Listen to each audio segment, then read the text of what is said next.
Saía pra acabar com qualquer um que falou bobagem. Não, é porque os bolsistas ficam, vocês só falam da Atlas, ué, mas a turma do Trump também só fala na Atlas, só pra te Sim. avisar, tá? Não, uma coisa, né? A Nexus BTG de ontem ninguém fala, então. Que ontem você dobrou de tamanho na Nexus BTG. Existe uma tendência de crescida e de você ultrapassar os governadores em todas elas. Agora, desculpa, tem pesquisa que tá no colo de senhores. A pesquisa que tá no colo de senhores, obviamente não captará essa subida. É muito simples. Então, eu não espero que certas pesquisas demonstrem nesse momento uma subida mesmo, e não levo a sério. Porque essas estão à disposição de determinados grupos políticos. E sabemos quais não estão. Há uma razão de eu achar que a Nexus BTG não está, é que eles estão tentando saber como que vão fazer negócios. Estão tentando saber onde vai fazer a melhor aposta. A Nexus é de quem? Não sei, mas se tem a BTG... Foi contratado pelo BTG, Isso. né? Mas o instituto é de alguém... Tem um cara aí, aparentemente tem um cara sério nessa Nexus. Eu fui tentar ir atrás. Porque eu quero saber quem eu levo. Assim, eu não tenho hoje dinheiro na nossa pré-campanha pra contratar os nossos institutos e trackings. Eu não tenho.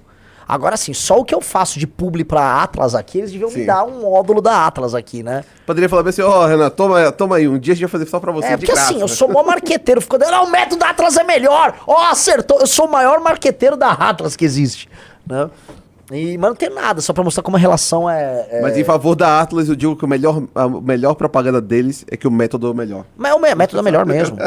O método é o melhor porque é o seguinte, tem um elemento aqui, é o seguinte, vou pegar quando você bate na porta de uma casa e pergunta pra uma pessoa uma pesquisa, e esta pessoa está despolitizada, em geral você vai encontrar uma pessoa que tá dentro de casa às 3 da tarde, que boa parte das coisas são assim, ou um transeunte, que não tem o ato ativo de buscar falar sobre política, essa pessoa só vai te entregar recall. O grau de... Não, a força que aquela pessoa tem na indicação daquele nome que ela faz é muito pequena. Quando você faz uma pesquisa hoje pela internet, acho que esse foi o pulo gato da Atlas, também tem uns elementos ali que eles vão, como eles fazem os cortes ali por idade, as faixas e tal, mas pela internet a pessoa faz de maneira ativa, então é uma pessoa que está mais antenada, portanto há mais força na defesa daquela pré-candidatura dela. E essa pessoa está, portanto, antecipando tendências. O que a Atlas faz é antecipar uma tendência que vai ser acompanhada pela pessoa que tem uma intensidade menor de votos. Por isso que uma Atlas, ela vai antecipar o que vai acontecer no long run. Então a Atlas tem esse fenômeno que é bem interessante. Enquanto que as outras, é como se as outras pesquisas pegassem um retrovisor. A Atlas pega ali na frente, né? O farol e o outro é o retrovisor. Então, uma tá olhando que tá, né, a tendência pra onde tá indo, e a outra tá olhando pra onde tava. Então vai ter pessoas que vão falar só Flávio Bolsonaro sem nem acompanhar a política só pelo recall. Contra o Lula é um Bolsonaro, é o Flávio Bolsonaro, vou botar Flávio Bolsonaro aqui. Tendo a acompanhar e gostar e preferir a Atlas por conta disso. E é a razão pela qual Ciro Gomes não existe na Atlas, praticamente. Porque ele não existe hoje no debate político nacional. Então, como ele tá algo muito local, não está no debate político nacional, ninguém olha para ele como presidenciável. E aí também tem a grande propagandista de Romeu Zema. Que inclusive, esse aí vai sair o quê? A vice não vai ser. O Zema vice então, não vai ser. Não vai ser vice, né? Porque o Flávio decidiu alguém. Eu acho que o Zema será vice do Flávio ainda. Eu acho que ele não tem mais fôlego.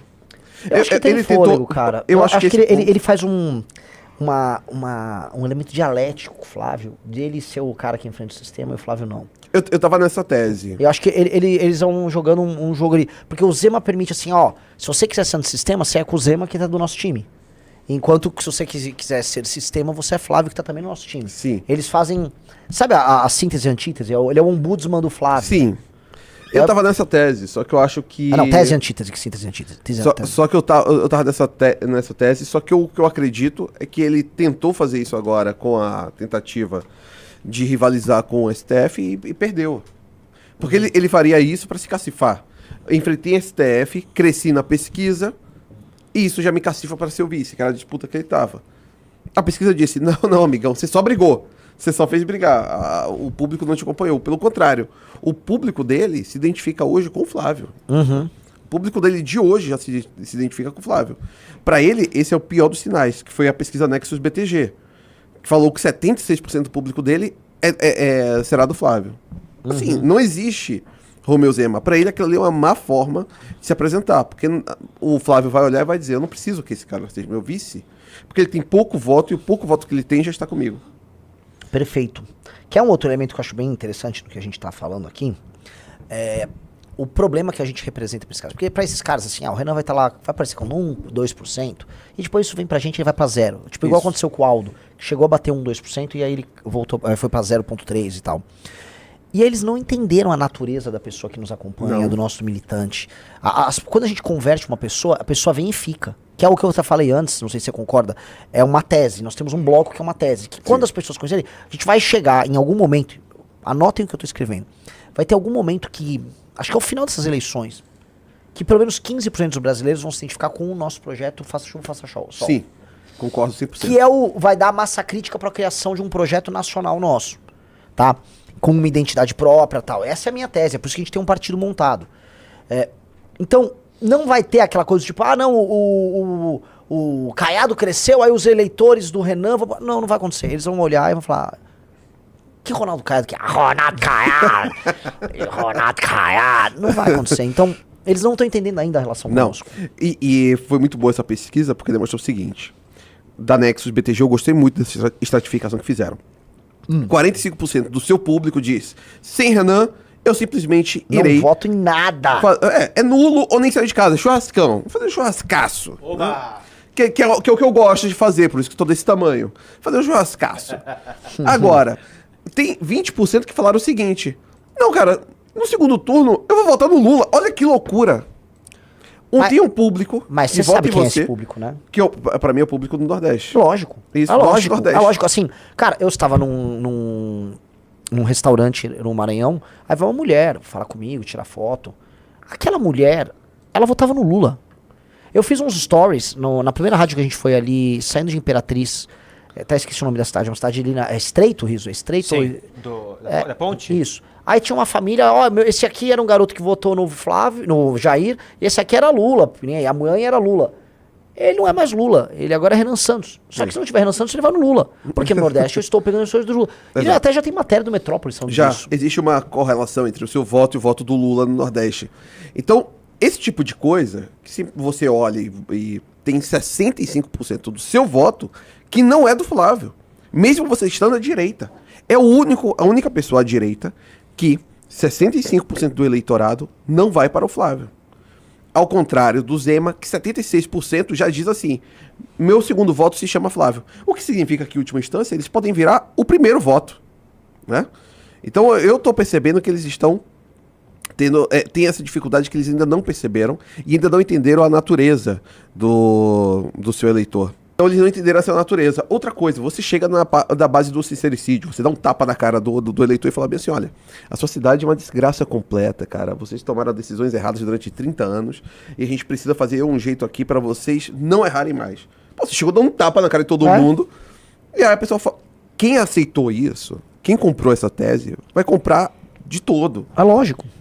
Porque essa é uma parte boa. Como você não tá chegando lá tentando agradar, falando bem assim, rapaz, vocês são tão inteligentes, não sei como que chegaram nessa situação de ter um urubu lá na sua casa, sendo vocês tão bons no que fazem. Você tá falando outra coisa, que é, vocês tomaram decisões erradas.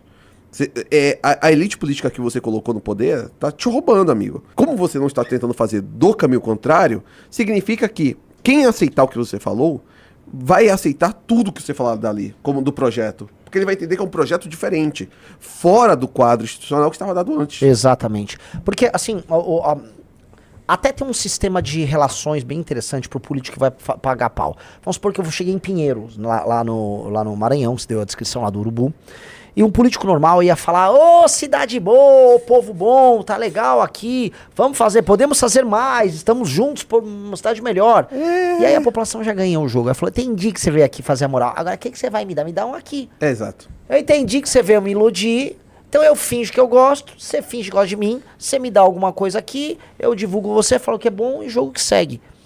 O que a gente tá fazendo é o oposto. Eu tô indo falar, tá uma merda, tá? A vida tá um horror aqui. E eu não vou te dar nada além de dignidade. É o que eu vou te dar. Aí o cara... Tá. Esse cara foi honesto comigo. É. Porque se não é isso, o cara vai virar pro político que é vaselina. Tá, então me dá um. Porque eu tô entendendo que você tá me enganando.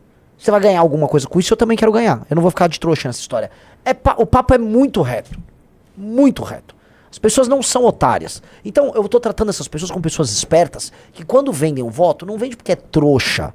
Vende porque entende o jogo, minimamente. Entende porque ela não acha que o político é um deus. Ela acha que o político tá ganhando dele ali também e ela não vai ficar de fora. Então eu tô avisando, eu não vim comprar você, tô avisando que tá uma bosta, vai ter que mudar isso, inclusive vou proibir o que você tá fazendo, tá? Exato. Alguns vão virar e falar, olha, ele tem um ponto. E acho que tudo isso tem dado um resultado muito diferente do que eles pensam. Porque aí é outro problema que eu vejo. Todo mundo, obviamente, faz um cálculo de como que vai ser essa eleição. Ok, a gente tem uma eleição, a gente tem que vencer essa eleição, vai chegar até outubro. Para a gente colocar Renan Santos no segundo turno, a gente tem que fazer alguma coisa para fazer isso. Ok. Então existe aqui uma tática e uma estratégia de curto prazo. Mas o que eles ainda não pegaram também é que sua estratégia não é só de curto prazo. Exato. É isso que eles não entenderam. Muitos ainda... Você lembra na época que faziam piada do fato de termos muitos jovens do MBL? Pois é. Aí hoje eles olham e falam bem assim, mas é que esse aqui é o grande trunfo deles. Mas vocês faziam piada há 2 anos. Nossa, exatamente, exatamente. Mas- Que era a piada que no final terminava em...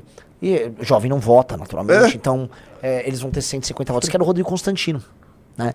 É muito engraçado, por favor, pegue lá, tá no meu X, eu fiquei rindo do Rodrigo Constantino. O Rodrigo Constantino tá tendo que fazer a revisão aí da zombaria dele, né? Porque ele tá vendo assim, o Flávio estagnou, as pesquisas mostraram assim, aquele crescimento bateu o teto. E o último crescimento do Flávio se baseou muito numa queda do Lula e o Flávio pegar, né, como resposta, dialética ali, o voto da pessoa insatisfeita com o Lula. E aí parou. E parou nas últimas pesquisas todas e aí desligaram o alerta.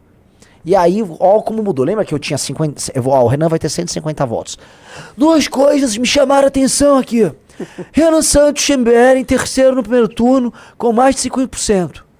Zema ainda sem tração no primeiro turno, apesar do embate com o Gilmar Mendes, que lhe deu muita visibilidade, mas com impacto técnico com Lula no segundo turno. Ué, não ia ter 150 votos? 5%, Rodrigo Constantino. Se eu bater... E assim, vai ser muito mais de 5%. 5% de 5 milhões de votos. 5 milhões de votos, nosso partido passou da cláusula de barreira, brother. 2 vezes. Né? 2 vezes, é o dobro da cláusula de barreira. Vai e volta. Com isso, eu tô ganhando eleições para prefeitos ao redor do Brasil, muitos, em 2028. Todo estruturadão. E sem precisar pagar pau para Valdemar. E em 2030, com certeza a eleição é nossa. Isso se eu fizer 5% agora. Então, se vocês quiserem matar a gente, destruam a gente agora, porque 2030 acabou. O caixão tá fechado, nós vamos levar a presidência. Mas eu quero levar agora. E 5% é o que eu tô agora. E a atenção do eleitor, ela é exponencial. Eu vou além. 5% que está sendo captado agora. É. Eu acho que você já tem mais do que isso. Eu acho que é normal não conseguir captar tudo. Até porque o seu eleitor tem uma parte que é muito engajada e existe a questão da contaminação dos pais, etc., que isso não é devidamente captado. Então, como a questão dos pais, enfim, dos tios, a família dos mais jovens não está sendo ainda devidamente captada, devidamente balanceada, faz com que as pessoas não estejam captando o total. É óbvio que tem uma coisa... Pessoal, assim, o público mais engajado nessas eleições é o nosso. Sim. E pesquisas já pegaram. Nas redes sociais, o pré-candidato mais engajado pelo número de seguidores, de longe sou eu. Então, o que isso significa? Que na hora da urna, o eleitor desengajado, ele vai ser captado pelo eleitor engajado. Sim. Então o que vai acontecer? Um rapaz ou uma moça nossa vai chegar pra família e aí vai fazer a família inteira votar com a colinha que ela fez. Vai no falar, não, a avó vai votar, não. E é isso. Aí essa pessoa multiplica por 2, 5. E aí você vai ver que no dia da eleição, essas pessoas que captam que não tem idoso, de repente um monte de idoso vota na gente. Mas ele votou porque ele virou Renan? Não. Porque ele foi convencido pelo entorno. Porque existe uma rede social verdadeira que é a rede de relacionamentos sociais verdadeiros. E aí isso vai acontecer. A mesma coisa o voto feminino. Ele vai praticamente igualar ao masculino. Como? De maneira simples. Essa pessoa aqui, ela vai ser levada a votar pelos seus parentes masculinos. Aí você vai equilibrar. O Arthur foi isso. As pesquisas não mentiam quando dava o Arthur com 2, 3%. Era o que conseguiam captar, na verdade, naquele momento. Porque não dava pra captar. Por exemplo, que a avó de um eleitor nosso... seria convencida no processo. Ela acha que eu vou votar no Covas, porque eu conheci o Mário Covas. Isso. Era isso. Aí, de repente, o neto convenceu, ela votou no neto, no Arthur. Aí o Arthur foi pra 10. É mais ou menos isso, só que eu tô partindo de uma base muito maior. É isso que eu ia falar agora. Ontem tava conversando com um comentarista da Jovem Pan, Lucas My Hero, e ele falava exatamente isso. Ele disse, olha, nessa mesma época na eleição de 2020, nenhuma pesquisa pegava Arthur Duval com 5%. Nenhuma. Todas elas pegavam o Arthur com 1%, 2%. 2% disse que era assim, era o... Quando aparecia com 2%, a gente já tava feliz. Exato. E aí ele disse que quando foi chegando mais perto, ele disse que realmente no dia, assim, na última pesquisa antes da eleição, que conseguiu pegar uma subida dele, acho que já com 6, 7%. Teve uma que pegou. Isso. E aí ele falou que, então chegou no dia 10%. Só que você tá partindo hoje de 6%. Sim. Né? A base já é muito alta. É uma base muito alta. Muito alta. E com uma coisa, e já com a campanha mais quente, porque o Arthur tinha a segunda campanha mais quente em redes, a primeira era do Boulos. A nossa já é a mais quente em redes. Então é uma maior militância. E agora com partido próprio, com estrutura própria, com milhares de candidatos. Com chapas definidas, com candidatos pré-candidatos a governadores. É tudo muito diferente. Se você chegou até aqui, é porque você não engole narrativa pronta. Então já se inscreve no canal e ativa o sininho, porque aqui você vê os cortes que muita gente prefere que você não veja. E faz o mais importante agora, compartilhe esse vídeo, porque informação de verdade só se espalha quando alguém decide passar pra frente.